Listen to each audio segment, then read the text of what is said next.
चलो नेक्स्ट हमारे गेस्ट है, हमारे रेगुलर गेस्ट एथियस्ट पंडित जी, एथियस्ट पंडित जी। जी नमस्कार। जो पैनल पे बैठे हैं सबको मेरा नमस्कार, और जो देख रहे हैं उनको भी मेरा नमस्कार। सर मेरा एक क्वेश्चन है। क्वेश्चन ये है, हजरत रुखसाना प्रेग्नेंट पैदा हुई थी। जब वो 3 साल की हुई, वो साद अलैहिस्सलाम को पैदा करी। एक मिनट, ये मौजूदा आप कुरान का टॉपिक जो है ना, मिरेकल्स ऑफ द कुरान, ये टॉपिक पर कोई भी सवाल है पूछिए। हाँ यही तो हाँ, ये मौजूदा ये मतलब आप वो मिरेकल है या कारनामा? अगर मिरेकल है हमेशा जब तौहीद पे बात होती है तो आप हिस्ट्री पे बात करते हैं, अभी कुरान पे बात हो रही है तो आप कौन सा मौजू लेकर के आ गए? नहीं वही तो मैं कह रहा हूँ। हजरत रुखसाना, ये रुखसाना का नाम कहाँ है कुरान मजीद में? वही तो समझने वाली बात है। हजरत रुखसाना एक जगह मैंने पढ़ा था, हजरत रुखसाना प्रेग्नेंट पैदा हुई कुरान में। आप पहले जाके कुरान में ढूंढ के आओ। नहीं सुनिए सर, ये किसी जगह मैंने पढ़ा या मान लो मैंने लिखा हजरत कुरान में, हदीस में, सही हदीस में। नहीं सुनिए, ये एक जगह मतलब मान लो ये मैंने खुद अपने दिमाग में, वो एक जगह कुरान है जहां आपने पढ़ा। नहीं वही मैं कह रहा हूँ, ये वाक्या मैंने खुद अपने हाथों से लिखा, मान लेते हैं। तो फिर ये इसको हम मौजे में ये काउंट करेंगे या करामत में काउंट करेंगे? ये है मेरा सवाल।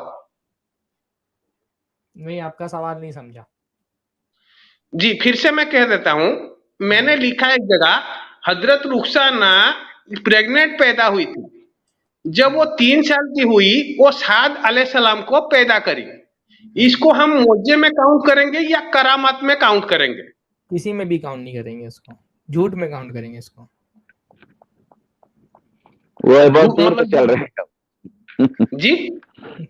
इसको किसी में भी काउंट नहीं करेंगे, कोई थोड़ी करामत होती। ये बात आपको ने कुछ भी लिख दिया तो वैसा वाकया हुआ या आपने सच लिखा कि झूठ लिखा? भाई पता नहीं कहाँ से आपने पढ़ लिया, ऐसा कुछ नहीं हुआ, ऐसा कहीं नहीं, कुरान में नहीं है ना हदीस। नहीं किफायत भाई, वो ये नहीं कहना चाहते हैं।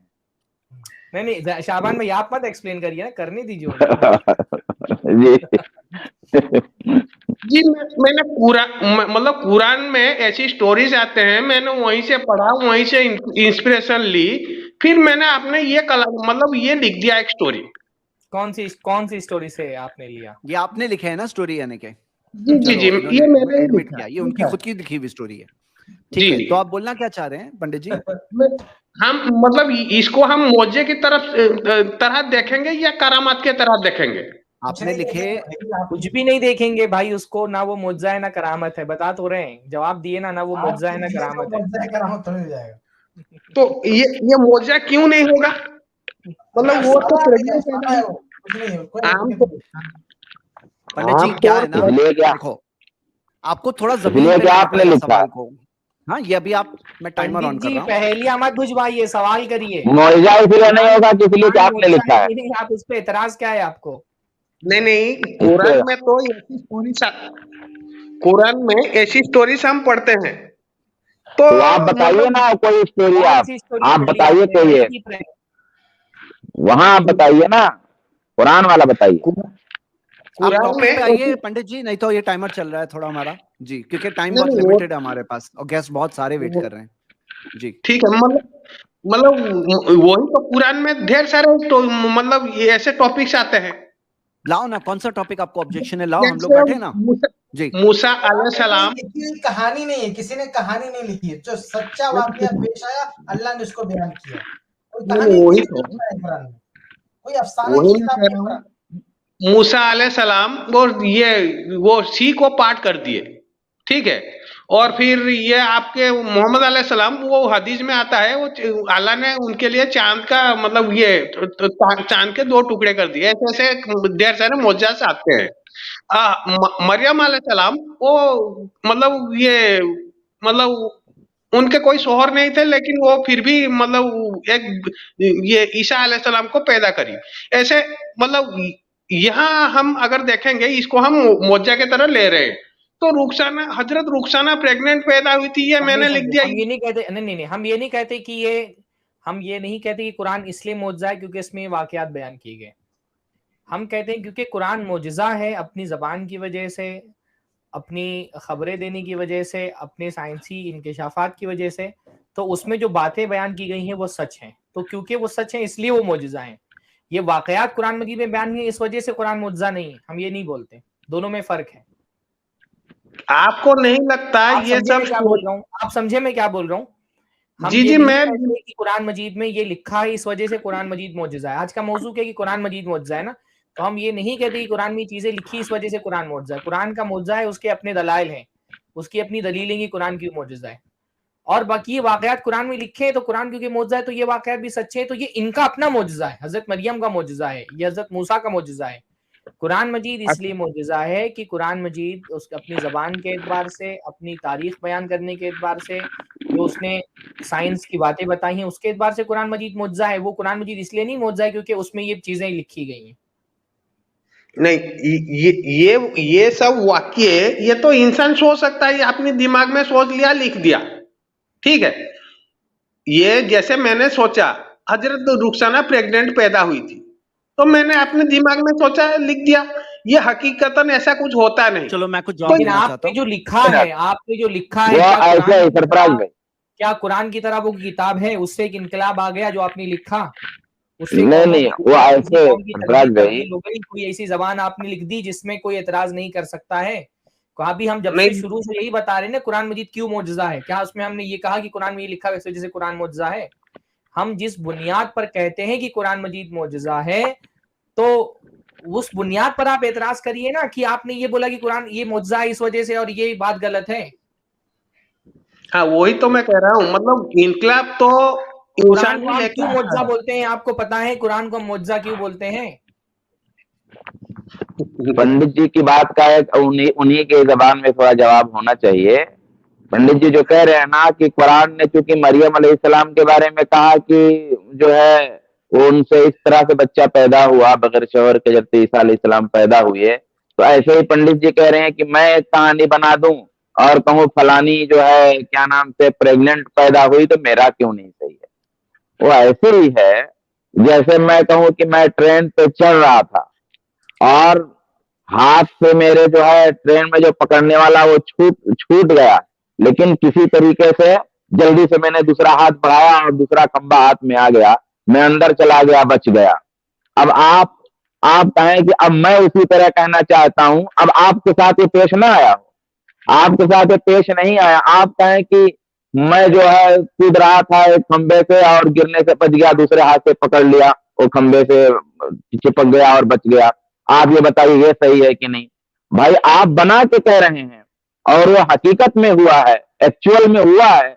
जो एक्चुअल में हुआ है और जो बना के कह रहे हैं, दोनों में फर्क है। कुरान जो कह रहा है वो हकीकत में हुआ है, आप जो कह रहे हैं वो बना के कह रहे हैं, ये दोनों में बेसिक फर्क है। आप कहना क्या चाहते हैं? जी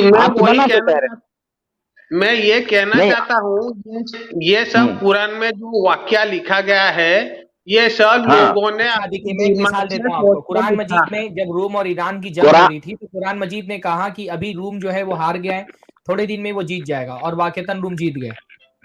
तो ये मौजज़ा नहीं है कि कुरान मजीद ने कहा कि भी रोम को फतेह हो जाएगी और फतेह हो गई। वो आप ऐसा बता सकते हैं, प्रेडिक्शन कर सकते हैं आप पहले से ही?